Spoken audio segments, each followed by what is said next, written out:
નમસ્કાર દર્શક મિત્રો, આપણા મુદ્દા આપણી વાતમાં હું ફાલ્ગુની શાહ આપ સૌનું સ્વાગત કરું છું. આજનો આપણો વિષય છે સ્વચ્છતા એ જ સેવા. આમ તો સ્વચ્છતા માટેના ઘણા બધા સુવાક્યો વપરાવવામાં આવે છે. સ્વચ્છતા ઈશ્વરની ભક્તિની સૌથી નજીક છે, સ્વચ્છતા એ તંદુરસ્તીનું પહેલું પગથિયું છે અને જ્યાં જ્યાં ગંદકી ત્યાં ત્યાં માંદગી વગેરે વગેરે વગેરે. પણ સ્વચ્છતા રાખવામાં આપણે ક્યાંક ઊણા ઉતરીએ છીએ અને એટલે જ તો આપણને આવા અભિયાનો ચલાવવાની જરૂર પડે છે. એટલે આજે આપણી જે વાત છે કે સ્વચ્છતા એ જ સેવા, હાલ આ સ્વચ્છતા પખવાડિયું ચાલી રહ્યું છે ત્યારે આ એક વિષય એ ખૂબ જ યથાર્થ છે અને આજની ચર્ચામાં ભાગ લેવા માટે સ્ટુડિયોમાં ઉપસ્થિત છે નિવૃત્ત વિંગ કમાન્ડર શ્રી ધર્મેન્દ્ર શર્માજી, જેઓ વેસ્ટ મેનેજમેન્ટ પ્રેક્ટિશનર तरीके પોતાને ઓળખાવાનું પસંદ કરે છે. सर, आपका बहुत बहुत स्वागत है. धन्यवाद. सर, सबसे पहले तो आप क्या करते हैं वो हमारे दर्शक मित्रों को बताएं. मैम, मैं विंग कमांडर धर्मेंद्र शर्मा हूँ. मैंने 25 साल अपने एयरफोर्स में सर्विस करने के बाद रिटायरमेंट लिया जी. और मैंने अपना एक एनजीओ खोला जिसका नाम है अ रिस्पॉन्सिबल सिटीजन फाउंडेशन. क्या बात है. मेरा पर्पस इस नाम को रखने का ये था और इस ऑर्गेनाइजेशन को बनाने का ये था कि लोगों को अपनी ड्यूटीज़ नहीं पता है, रिस्पॉन्सिबिलिटीज़ नहीं पता है. अगर मैं लोगों को ये बता सकूं और लोगों में ये जागरूकता फैला सकूं कि उनकी क्या क्या रिस्पॉन्सिबिलिटीज़ हैं, तो मैं एक अच्छा काम कर रहा हूँ. जी. और इसी चीज़ को लेके मैंने इस अपनी ऑर्गेनाइजेशन को बनाया और इसमें हमने पहला मुद्दा था, हमें पेड़ लगाने का बड़ा शौक है. हम पेड़ बहुत लगाते हैं. हमने करीब 5 लाख के आसपास पेड़ लगा चुके हैं गुजरात में. और हम लगा रहे हैं कि अभी भी हमारा ये प्रयत्न रहता है कि हम लगाते रहें और हमारा टारगेट 1 साल का करीब 1 लाख पेड़ों का होता है. अरे वाह. इसमें हम लोग पहले प्लांटेशंस वैसे करते थे और अब हमने इनको मियावाकी भी प्लांटेशन, एक नया तरीका आया है, काफ़ी प्रचलित है, वो कर रहे हैं. और हम कोशिश कर रहे हैं कि जितनी ज़्यादा से ज़्यादा अपना कार्बन फुटप्रिंट हम कम करा सकें, हम करें. फिर हमने देखा कि हर जगह मैं बहुत डिस्टर्ब होता था कूड़े से, कचरे से, और पता नहीं क्यों ये चीज़ लगती थी कि लोग कहते थे ये हम कर ही नहीं सकते, हमारे यहाँ हो नहीं सकता, क्योंकि हमारी प्रैक्टिस है ही नहीं. प्रैक्टिस नहीं थी जी. हमें अपना घर अंदर से रखना साफ आता है और रखना अच्छा और लगता हम है. घर का कचरा बाहर फेंक देते जी हैं. बिल्कुल. तो यही देखते हुए मेरे को ये लगा कि नहीं, ये नहीं करना है. और मैंने 96 में एक प्रयोग किया था अपने स्टेशन में, और उसमें हमने तब एक बिन और एक बैग दिया था घरों में, और जहां हमने ये चीज की थी और 5 रैग पिकर्स को हमने काम भी दिया था. उसमें मैंने ये देखा था कि हमने 2 रुपए पर हाउस चार्ज किया था, और उतने से ही हमने ना कि लोगों को काम भी दिया और साथ में अपना वेस्ट भी मैनेज किया, और साथ में उस वेस्ट से उन लोगों की इनकम भी हमने जनरेट की. जी. तो ये मेरे सवाल ये होता है सर कि क्या लोगों को आप सिखा पाए स्वच्छता की प्रैक्टिस, उनमें वो हैबिट बनना जरूरी है. ये मैम मेरे लिए सबसे बड़ी चुनौती थी उस समय. तो हमने क्या किया था, हम फौज में हैं जी. फौज जो है वो डिसिप्लिन में होती है. तो हमने क्या किया था कि जो हमारे वहाँ घरों के कॉम्प्लेक्सेस थे, तो उसमें हमने एक आदमी को वार्डन बना दिया था. अच्छा. तो वो वार्डन की रिस्पॉन्सिबिलिटी होती थी कि वो लोगों में जागरूकता फैलाए. फिर हमने क्या किया था, जो हमारा एयरफोर्स वाइफ्स एसोसिएशन होता है, आफवा कहते हैं उसको, तो उसकी हमने मीटिंग्स में लेडीज को स्पेशली इस चीज के लिए प्रति जागरूक किया था कि मैम अगर हम इस चीज को ऐसे करेंगे तो यह हमारे को हेल्प भी करेगा, और साथ में जो हम खाद बनाएंगे वो हम आपको ही दे देंगे. तो लोग मतलब it took us lot of time. ऐसी बात नहीं है, मैं कहूँगा कि मेरे 6 महीने 7 महीने लगे, बट उसके लिए मैंने कई बार क्या था, हम शाम को जाके लोगों के बीच में जाके बैठते थे. हम लोगों की मीटिंग्स कराते थे. हम वार्डन्स को साथ में बैठाते थे. वार्डन्स फिर हम लोग घर घर लोगों को समझाते थे. It took us time, but मैंने एक चीज ऑब्जर्व की. 3 साल तक मेरा कैंप, जब तक मैं वहाँ था तब तक ये प्रचलित था, ये चीज चलती रही और बहुत अच्छी भी चली. हालांकि लोग उसमें थोड़े से वो मेरे को बीच बीच में प्रैक्टिस करानी पड़ती थी, याद दिलाना पड़ता है जी. फिर यही चीज मैंने अब अपने एनजीओ से प्रतापगढ़ एक गांव है अमरेली डिस्ट्रिक्ट में, वहाँ किया. फिर एक गांव है यहाँ पर पास में रामनगर, उस गांव में हमने ये चीज की, और हमने 3 महीने हमें लगे, ठीक है. बट तब तक क्या हुआ, कोविड आया. कोविड में हम फिर नहीं कर पाए, प्रॉब्लम्स रही. अभी भी कोशिश जारी है. फिर मैंने एक मोरबी में वार्ड नंबर 10 है, हमारे बीच में वहाँ कुछ बच्चे थे जिनको हमने वहाँ पर, उन्होंने हील प्लैनेट करके एक छोटा सा ऑर्गेनाइजेशन बनाया था, हील प्लैनेट, और उन बच्चों ने वहाँ पर हमारे सहयोग से और हमने उनके सहयोग से उस वार्ड नंबर 10 में हम लोगों ने 3 महीने में ये चीज ऑब्जर्व की कि लोगों के अंदर इच्छा है सेग्रीगेट करने की। थोड़ी सी प्रॉब्लम्स आती हैं, बट वो बार बार जब हम लोगों से उस चीज को डिस्कस करते थे, लोगों को ये चीज समझ में आई कि ये चीज हमारे लिए जरूरी है। और हमने उस वार्ड नंबर 10 में मतलब 85% तक सेग्रीगेशन अचीव किया। अरे वाह। और मेरा अपना मानना है कि अगर सेग्रीगेशन एक बार हो जाए तो फिर वेस्ट की प्रॉब्लम जो है काफी कुछ सॉर्ट आउट हो जाएगी। एक सवाल ये भी उठता है सर कि जब आपकी ये मुहिम चल रही थी तब आपके अनुभव कैसे रहे, कैसे प्रत्याघात मिलते थे? मैम देखिए, सबसे पहली चीज थी लोगों का टाइम।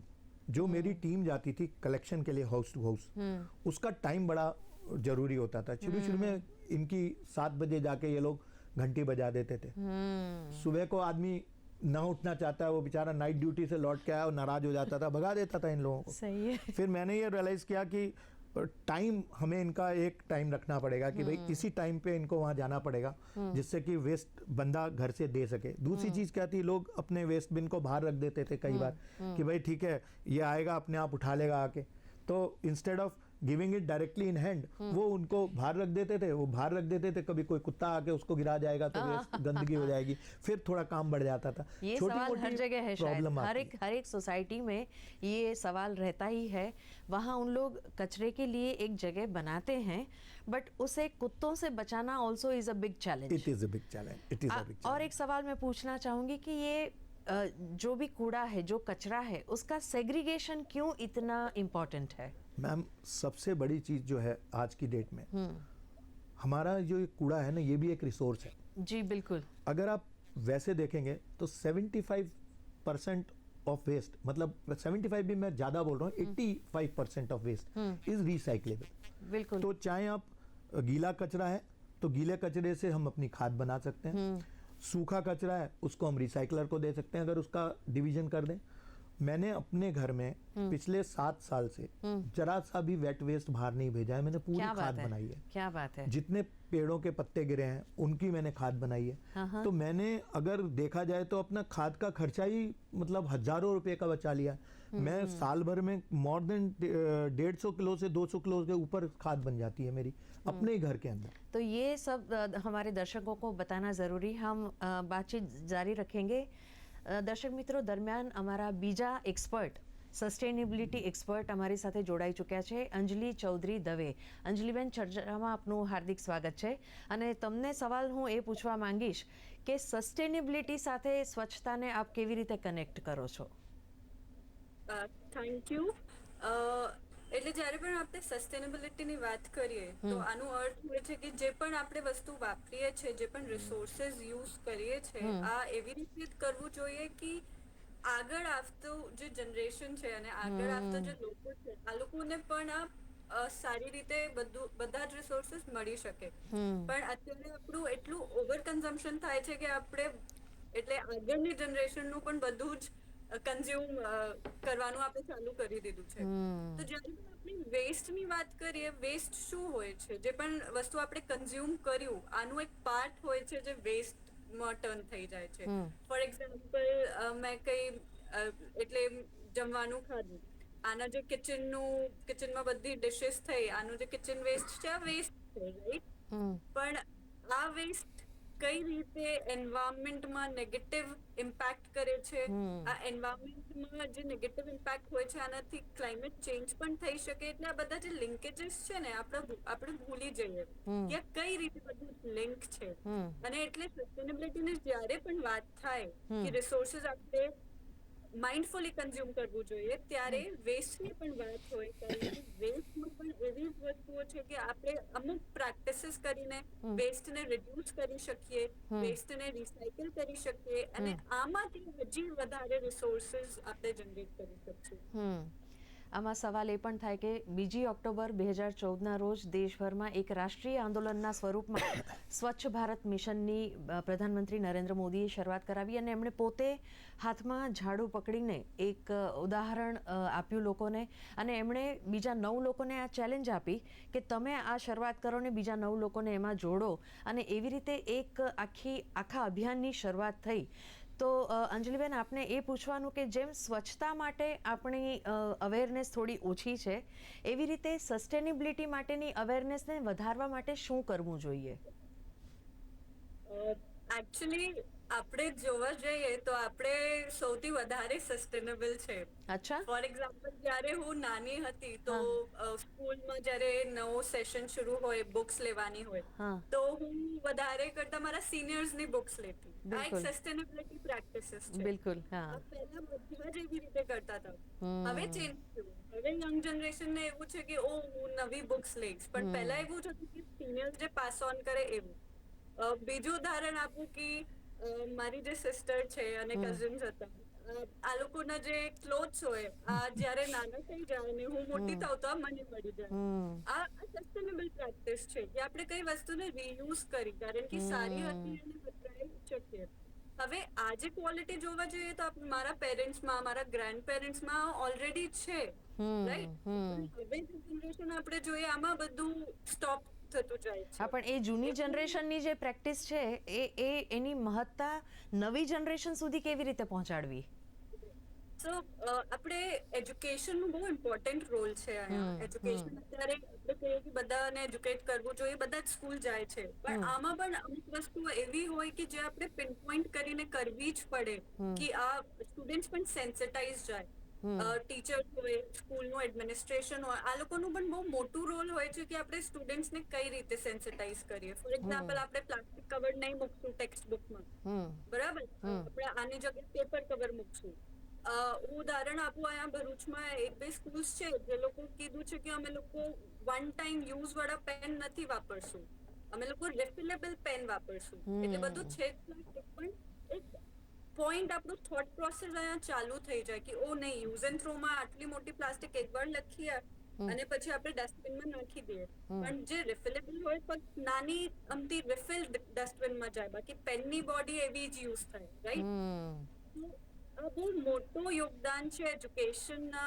અત્યારે યુથમાં, સ્ટુડન્ટ્સમાં, સ્કૂલ્સ કોલેજીસમાં લઈને સાથે આપણે જે કામ કરીએ અને એવી રીતે ડાયરેક્ટ પોઈન્ટ્સ ઉપર આપણે કામ કરીએ તો सस्टेनेबिलिटी आगे बढ़ी सके. सर, मैं आपसे कहना चाहूँगी, अंजलि जी ने भी जैसे बताया कि कैसे हम प्लास्टिक को भी और या कोई भी चीज़ को हम रीयूज़ कैसे कर सकते हैं, तब सवाल ये भी होता है जो एक बहुत ही बड़ी चैलेंज है आज के ज़माने की, सिंगल यूज़ प्लास्टिक. तो ये सिंगल यूज़ प्लास्टिक कितना घातक है और उसको कैसे कम कर सकते हैं? मैम, मेरे हिसाब से सिंगल यूज़ प्लास्टिक जो है उसकी हमारी जब तक हम अपनी आदतों में चेंज नहीं लाएंगे तब तक, जैसे कि अंजलि जी ने बताया कि इनके घर की, इनकी जो बचपन की जो यादें हैं जिनमें ये किताबें, बड़ों की किताबें छोटे यूज करते थे. मेरे भी घर में ऐसे थे, हम 3 ब्रदर्स थे, बड़े के कपड़े छोटा, शायद हर एक घर में यही ट्रेंड था, रिवाज था. अब हमारे यहाँ रिवाज थोड़े बदले, थोड़ी चीजें बदली. और ये जो सिंगल यूज प्लास्टिक है, इसमें क्या है, जब तक हम छोटी सी एक हैबिट अपनी, हम लोग ने एक ग्रुप बनाया अपना, टाइनी एक्शंस जाइगेंटिक रिपल्स. उसमें हम लोगों ने एक चीज जो सोची वो ये है कि छोटी सी हमारी आदत जो है वो कितनी बड़े रिपल्स ला सकती है. अब आप एक फोन लेके जाते हैं, आप फोन के बिना रह नहीं सकते 2 मिनट भी. इसको आप कैरी कर सकते हैं, ये 250 ग्राम का है कम से कम. मगर एक बैग जो होता है उसकी तो वेट भी नहीं होती कुछ, और वो हम बचपन में थैला लेके ही जाते थे मार्केट जी. वो हमारी हैबिट बिल्कुल हमने खत्म कर दी. आज हम एक थैला लेके अगर चले जाएं सब्जी मंडी, तो हम सब्जी मंडी में से 10 थैली लाना बंद कर देंगे, क्योंकि 10 थैली 10 सब्जियां लेते हैं तो हमारी हर सब्जी अलग थैली में होती है.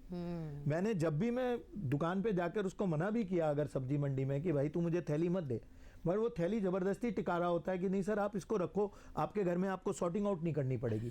बट मुझे सॉर्टिंग करनी है, आई डोंट माइंड. तो ये जो अगर मेरी छोटी सी जो आदत है ये मैं बदल दूं तो कितनी बड़ी चीज. मेरे को सिर्फ एक बैग ही तो लेके जाना है और एक बार मना करना है. वो तरबूज भी देता है तो प्लास्टिक के बैग में रख के देता है, उसके लिए जरूरत ही नहीं है हमको. तो 90%। और अब क्या है, शॉप्स में भी यही चीज है, अब शॉपकीपर्स ने जब से वेट पैसे लगाने शुरू कर दिए बड़ी बड़े शॉप्स में भी, थोड़ा अब फर्क लोगों आया। में थोड़ा फर्क आया। बट तो क्या यही मोटिवेशन है? अगर कोई भी चीज अगर हम पैसों में नहीं तोले तो उसकी हमें वैल्यू नहीं होती क्या? ऐसा है मैम, लोगों को समझ में आएगा, आज नहीं तो कल। मगर हमारी कोशिश ये रहनी चाहिए कि थोड़ा जल्दी लोग समझ जाएं, इससे पहले कि ये जो पिराना जैसे पहाड़ जो हमारे यहाँ बन रहे हैं ये बनने बंद हो जाएं। ये बनने बंद नहीं होंगे, ये बढ़ते चले जाएंगे। जब बढ़ेंगे और हमें प्रॉब्लम्स होंगी तब हम रियलाइज करेंगे। अभी मैं खुद वहाँ गया हूँ, उसके आसपास के घरों में जाके देखिए जो लोग रह रहे हैं उनकी कितनी परेशानियां हैं। वहाँ आग लग जाती है, वहाँ गैसेस निकलती हैं, विशियस गैसेस निकलती हैं। वहाँ जो लोग काम कर रहे हैं, जो बेचारे रैग पिकर्स वहाँ काम कर रहे हैं, जो अपनी रोजी रोटी के लिए वहाँ बीनते हैं, इसमें से रैग्स और ये जो प्लास्टिक बीनते हैं, उसकी वजह से कितना गंदगी फैल रही है। ऊपर से ये जो सिंगल यूज प्लास्टिक है ये हमारी किसी काम में नहीं आ रही। अगर इसको निकाल के इसको यूज करना, अगर मिक्स्ड वेस्ट नहीं होगा तो ये भी यूज हो जाएगी। मगर मिक्स्ड वेस्ट ना होने की वजह से ये प्रॉब्लम और ज्यादा हो रही है। अगर मिक्स्ड वेस्ट ना हो, सेग्रीगेट होने लग जाए वेस्ट, तो ये सिंगल यूज प्लास्टिक का भी झमेला इतना बड़ा नहीं रहेगा। शायद उसको भी रीयूज नहीं होता। अच्छा। वो वहां से लेके इट कैन बी यूटिलाइज्ड इन बड़ी बड़ी फैक्ट्रियों में जो आग लगाने के लिए, मतलब ये सीमेंट फैक्ट्री में यूज हो जाती है। इसकी कैलोरीफिक वैल्यू थोड़ी कम होती है बट यूज हो जाती है। गवर्नमेंट ने की है इस टाइप की फैसिलिटी, बट अनफॉर्चुनेटली अभी भी हम ये नहीं समझ पा रहे कि हमें वेस्ट सेग्रीगेट करना है। सिर्फ एक मात्र छोटी सी चीज वेस्ट सेग्रीगेशन की हमारी पूरी लाइफ बदल सकती है, क्वॉलिटी ऑफ लाइफ बदल सकती है लोगों की। અંજલિબેન, સરે જે વાત કરી એ એકચ્યુઅલી આદતનો સવાલ છે કે લોકોમાં જો સ્વચ્છતાની અથવા નાની વસ્તુ, જે નાની વાત છે કે વેસ્ટને સેગ્રીગેટ કરવાની, આ નાની નાની વસ્તુઓની આદત આપણામાં આવે એની માટે શું કરી શકાય? શું મોટિવેશન એવું લોકોને આપી શકાય જેથી લોકો આ આદતોને સ્વીકારી લે સહજતાથી? સો एक्चुअली आ समझवानुं बहु इम्पोर्टન્ટ છે કે આપણા જે એક્શન્સ છે આના લીધે કોઈ બીજાને હાર્મ થાય છે અને મોટે રૂપે આપણે અમુક વાર વાતો કરીએ છીએ કે અર્થ ડે છે અને ફોટો મોકલીએ છીએ, સેલ્ફી પોસ્ટ કરીએ છીએ, પણ આ બધી વસ્તુઓથી શું ઇમ્પેક્ટ થાય? કંઈ નહીં. પણ જે એક્શન્સ હોય, ફોર એક્ઝામ્પલ આપણે સિંગલ યુઝ પ્લાસ્ટિકની વાત કરી, આ આટલી નાની વસ્તુ છે પણ આનું ઇમ્પેક્ટ કેવું? હું જ્યારે ભરૂચમાં આવી ત્યારે મારું ઘર જતો રસ્તા ઉપર એક ડમ્પ યાર્ડ જેવું એક ઢગલો, કચરાનો ઢગલો છે. અને ત્યારે મેં જોયું કે બધા જ ત્યાં નાખે છે, કોથળીઓમાં ભરી ભરીને નાખે છે અને ત્યાં ગાયો પણ ફરે છે. મારા સાથે બે ત્રણ વાર એવું થયું કે મેં જોઈ લીધું કે આ ગાય કઈ ખાવાનું શોધે છે અને સાથે સાથે પ્લાસ્ટિક પણ આ ખાઈ લીધું. હવે આ મેં લાઈવ જોયું એટલે ત્યારથી મારું એવું થઈ ગયું કે કંઈ કરવું છે, હવે શું કરવું છે. અને ત્યારે મેં કમ્પોસ્ટિંગ અને ઘણી બધી સસ્ટેનેબલ પ્રેક્ટિસીસ એડોપ્ટ કરી. તો એવા કોઈ મોટિવેશનલ ટ્રિગર પોઈન્ટ્સ હોય તો આપણે ઇઝીલી શિફ્ટ થઈ જઈએ. નહીં તો આપણે કોઈ સમજણ આપે કે આપણે જે કરી રહ્યા છે આનું નેગેટિવ ઇમ્પેક્ટ કેવું છે, શું થાય છે, તો આપણે ઓપન માઇન્ડેડ થઈને સાંભળીએ, કરીએ તો એટલે મને લાગે છે કે પબ્લિક અવેરનેસ, લોકોમાં સામૂહિક જાગૃતતા ફેલાવી શકાય, એ જ કદાચ આનો રસ્તો હોઈ શકે. ચર્ચા ચાલુ રાખીશું. દરમિયાન અમદાવાદના અમારા એક દર્શક મિત્ર જોડાયા છે, કમલેશભાઈ. જી કમલેશભાઈ, આપ શું કહેવા માંગો છો? હા મેડમ, બહુ સરસ પ્રોગ્રામ છે અને ઝીણવટ પર ડિસ્કશન થઈ રહ્યું છે. જી, લોકોમાં આ પ્રોગ્રામોથી મુહિમથી અવેરનેસ તો વધતી જાય છે, છતાં પણ તમારે મારી અવેરનેસ થી પૂરો થતો હોય એવો પ્રોબ્લેમ સોલ્વ થતો લાગતો નથી. કેટલીક જગ્યાએ પબ્લિક પ્લેસીસમાં એ કચરાનું સેગ્રીગેશનનું એ લોકોએ જોગવાઈ જ નથી કરેલી હોતી. ડસ્ટબિનો પ્રોપરલી રાખ્યા ના હોય તો આપણે ક્યાં નાખીએ કચરો? નાખવો હોય છતાં પણ. તો એના માટે કંઈ માર્ગદર્શક એવું કંઈ બનાવી શકાય? ધારો કે ગાર્ડનો હોય અથવા તો પબ્લિક પ્લેસીસ હોય, બસ સ્ટેશન્સ હોય, કે જેમાં એની જે ઓથોરિટીની જવાબદારી હોય એ લોકો પૂરી ના કરતા હોય તો એના માટે કંઈ કરી શકાય? કંઈ ક્યાંય રજૂઆત કરાય કે એવું કંઈ? કેટલાક મંદિરો પ્લેસીસમાં કે જે એના ટ્રસ્ટો એવું કોમ્પ્લાય નથી કરતા ડસ્ટબિનો રાખવા માટે ને બધા લોકો. કમલેશભાઈ, હું તો એકચ્યુઅલી એવું કહેવા માંગીશ કે કદાચ ભલે બહુ જ ઓછી ઝડપથી, પરંતુ ધીરે ધીરે બદલાવ તો ચોક્કસ આવી રહ્યો છે. કારણ કે જો આજથી 10 વર્ષ પહેલાંની વાત કરીએ તો કચરાના સેગ્રીગેશનની પણ વાત નહોતી થતી. હવે એટલીસ્ટ એવી વાત શરૂ થઈ છે કે ભીનો કચરો અને સૂકો કચરો અલગ રાખો. ઇવન મ્યુનિસિપાલિટી તમને અલગ કલરના ડબ્બા પણ એની માટે પ્રોવાઈડ કરે છે, અથવા જે કચરો કલેક્શન માટે આવે છે એ લોકો પણ આવી રીતે અલગ કચરાની માંગ કરતા થયા છે. એટલે ધીરે ધીરે ભલે પણ ધીમી ગતિએ પણ એક નવી શરૂઆત થઈ રહી છે એવો હું આશાવાદ ચોક્કસ રાખું છું. અને તંત્ર પણ પોતાની રીતે અચૂક પ્રયત્ન કરી જ રહ્યું છે. પરંતુ જ્યાં સુધી પ્રજા તરીકે આપણે જાગૃત નહીં થઈએ ત્યાં સુધી તંત્ર એકલું કશું જ નહીં કરી શકે. એ આપણે બધાએ સ્વીકારવું જ પડશે અને એક્ટિવ પાર્ટિસિપેશન આપણે કરવું જ પડશે, તો જ ક્યાંક કંઈક બદલાવ આવી શકશે. સર क्या कहेंगे आप? मैं तो मैम इसमें सिर्फ एक चीज़ कहना चाहूँगा. मैंने जो अपने एक्सपीरियंसेस देखे हैं जी, हम जब थोड़े ही साल पहले आप कभी भी किसी को सिगरेट पीते देखोगे, कहीं भी सिगरेट पीता था आदमी, रोड चलता भी सिगरेट पी रहा होता था. आप बस स्टैंड पे जाओगे वहाँ पीता था, आप ट्रेन में होंगे तब पी रहे थे. आपने सडनली देखा होगा कि पूरी कहीं भी ना रास्ते में, ना एयरपोर्ट पे, ना रेलवे स्टेशन पे हम कभी Public किसी को place में पब्लिक कहीं प्लेसेस भी में नहीं स्मोक है. करते नहीं देखते. जी, बिल्कुल. बाजार में लोगों को स्मोक करते जी, नहीं देखते. बिल्कुल. ठीक है, आज मेरे ऑफिस में कोई आए, हाँ. मैं स्मोक नहीं करता. आप मेरे से, मैं कर रहा हूँ, मैं पहले परमिशन मांगूंगा, फिर भी अपने कमरे में अगर आप होंगे तो नहीं करूँ. क्यों? क्योंकि मुझे पता है secondary smoke is harmful to you. Also ठीक है, and we have done it. हमने ये चीज डाल दी है लोगों के मानस में कि ये चीज आपको भी अफेक्ट करेगी. तो अगर मैं पी रहा हूँ दूसरा मना कर देगा, कोई कंप्लेंट कर देगा. तो इतनी ठीक है, अवेयरनेस ये अवेयरनेस जब तक नहीं आएगी तब तक नहीं होगा. हमें अवेयरनेस लानी पड़ेगी. बिल्कुल. पहली चीज ये. दूसरी चीज आप देखिए, स्वच्छता, जैसे ओडीएफ, अभी प्राइम मिनिस्टर मोदी ने इस चीज को पब्लिक उसमें लाए. अब वो पब्लिक डिस्कोर्स में चीजें आ गई. अब हम लोग उन चीजों के बारे में बात करना शुरू कर दिए. जब तक हम लोग तो कूड़े के बारे में बात ही नहीं करते थे. लोग अपनी गाड़ी में बैठते थे, कचरा निकालते थे, बाहर फेंक देते थे. कोई कभी सोचता ही नहीं था कि हम कचरा अपनी गाड़ी से बाहर फेंक रहे हैं. मगर आज जब हम ये चीज लोगों की मानस में आने लगी है, अभी धीरे धीरे देखिएगा. आज मैं कर रहा हूँ, मेरे जैसे गांधीनगर, अहमदाबाद, भरूच में ऐसे बहुत लोग हैं जो अपने अपने घरों में यही चीज कर रहे हैं. बैंगलोर में बहुत लोग कर रहे हैं. बड़े बड़े शहरों में लोगों के अंदर ये मानसिकता आ रही है. अभी धीरे से, अभी मैं कल ही, हम सुबह एक गांव में जाने वाले हैं. उस गांव में एक लेक है, उस लेक की हमें सफाई करने जाना है. तो हमने स्कूल स्टूडेंट्स को साथ में लिया है, कॉलेज स्टूडेंट्स साथ में होंगे और हम लोग उस लेक के चारों तरफ की सफाई करेंगे. जब हम वो सफाई कर रहे होंगे तो कितने लोग हमको देखेंगे. आज की डेट में आप किसी भी गांव में चले जाइए, गांव के बाहर जो लेक्स हैं सब में पानी के बाहर लोगों ने कचरे डाले हुए हैं. तो एक बार जब हम इसको करना शुरू करेंगे, एक गांव से शुरू करेंगे, हो सकता है वही लहर दूसरे गांव में पहुंचेगी.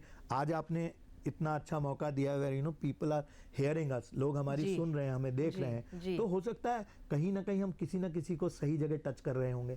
और ऐसे ही कारवां बनता चला जाएगा, मेरे को लग रहा है. और मैं तो बड़ा पॉजिटिव हूँ. જી, અવેરનેસ ઉસી तरह से आएगी. એક બાર અવેરનેસ મોટા આગે તો ભાગે હો માણસો એવું વિચારતા હોય છે કે હું એકલો સ્વચ્છતા રાખું એનાથી શું ફરક પડે, અથવા હું એકલો ગંદકી કરું તો શું ફરક પડે. પણ આપણે બધાએ માનવું પડશે કે એક માણસની શરૂઆત કરીને જ આ સ્વચ્છતા અભિયાન આગળ વધી શકે છે. અડાલજથી અમારા એક દર્શક મિત્ર જોડાયા છે. જી જીતેન્દ્રભાઈ, કહો. હેલો. હા જી, નમસ્કાર બેન. નમસ્તે ભાઈ. હવે જે આપનું અત્યારે જે પ્રોગ્રામ ચાલે છે ખૂબ જી. સરસ છે. Thank you. અને એની માહિતીમાં મારે તો એટલું જ જાણવું છે કે આમાં જે મશીનો બતાવ્યા છે હા. એ અમારે જોઈતા હોય તો આપ અમને એડ્રેસ ની ડિઝાઇન કરી આપી શકો? जी सर ने, कारण के सरे आ अभियान चलाव्યું છે सर. हाँ, वो जो आप मशीन देख रहे हैं वो मेरे घर में है. अच्छा. और मैं गांधीनगर में सेक्टर 19 में रहता हूँ. और आपके अडालज में भी हमने काफ़ी अवेयरनेस की एक्टिविटीज़ की थी.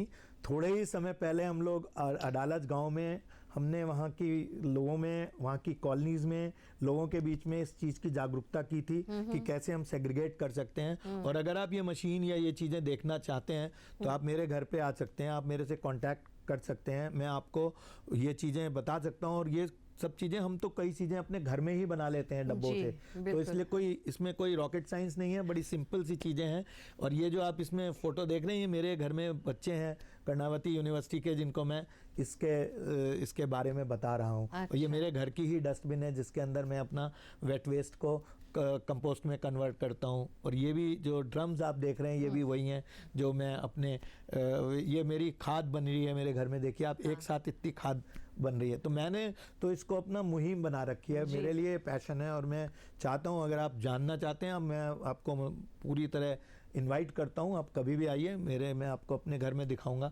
ये आप मेरे घर के बाहर की लेन में मैंने ये कंपोस्टर लगाया हुआ है जिसमें हम खाद बनाते हैं। ये जितने पत्ते मेरी पूरी रस्ते में पूरी लेन में है, मैं पूरे पत्ते इसके अंदर आते हैं और इन पत्तों से खाद बनती है। એટલે સરે પોતાના ઘરમાં જ આ બધી વસ્તુઓ બનાવી છે અને મશીન તમે જે કહો છો એમાં કોઈ રોકેટ સાયન્સ નથી, एकदम સિમ્પલ વસ્તુ એમણે કરી છે।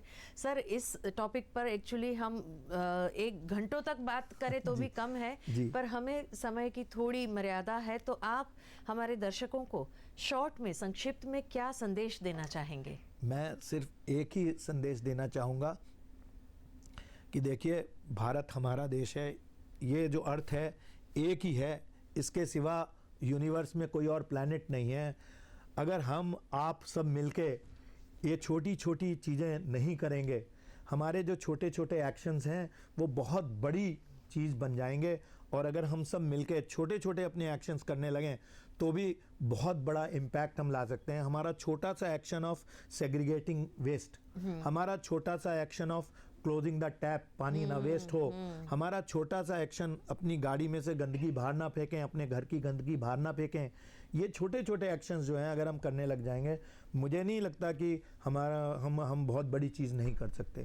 हमने सिगरेट रास्ते में छोड़ दी, हमने ODF अचीव कर लिया काफ़ी हद तक, तो ये चीज़ भी कोई बहुत बड़ी चीज़ नहीं है, ये हो सकती है। और सिर्फ हमें सोच की हमारी चेंज करने की जरूरत है। अंजलिबेन તમે કઈ સંક્ષિપ્તમાં અમારા દર્શક મિત્રોને સંદેશ આપી શકો?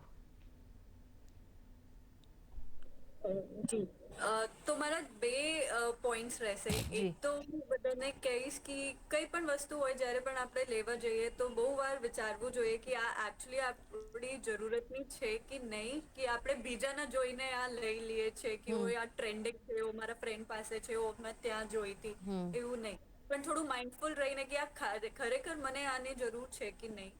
અને બીજું બહુ નાનકડી વસ્તુ છે એવું હું રિક્વેસ્ટ પણ કરીશ બધાને, આજે આપણે કોથળીઓ હોય ને, શાકભાજી લેવા જઈએ, દૂધ લેવા જઈએ, પેન પેન્સિલ લેવા જઈએ, કઈ પણ વસ્તુ આપણે લેવા જઈએ તો આપણે કોથળીઓનો યુઝ કરીએ, સિંગલ યુઝ પ્લાસ્ટિકનો। આની જગ્યાએ આપણે આપણા ઘરથી જ જે ક્લોથનું બેગ કે કોઈ બીજી જે કોથળી જૂની પડી હોય આ જ લઈને જઈએ તો કેટલું સારું રહેશે। સાચી વાત છે। તો આ રિક્વેસ્ટ છે કે બધા દર્શકો એક જે કોથળીઓ છે આને યુઝ કરવા છોડી દે અને બીજું કઈ જે આપણું જૂના જમાનાનું થેલું છે આ ઉપર આવી જાય। बिल्कुल अंजलिबेन तमारो અને धर्मेंद्र सर आपका भी हम बहुत बहुत आभार मानते हैं। आपने स्टूडियो में आके और अंजलिबेन ने ऑनलाइन जुड़ के बहुत ही अच्छी बातें हमारे दर्शकों के साथ साझा की। आपका बहुत बहुत धन्यवाद अंजलिबेन, आपनो પણ ખૂબ ખૂબ આભાર।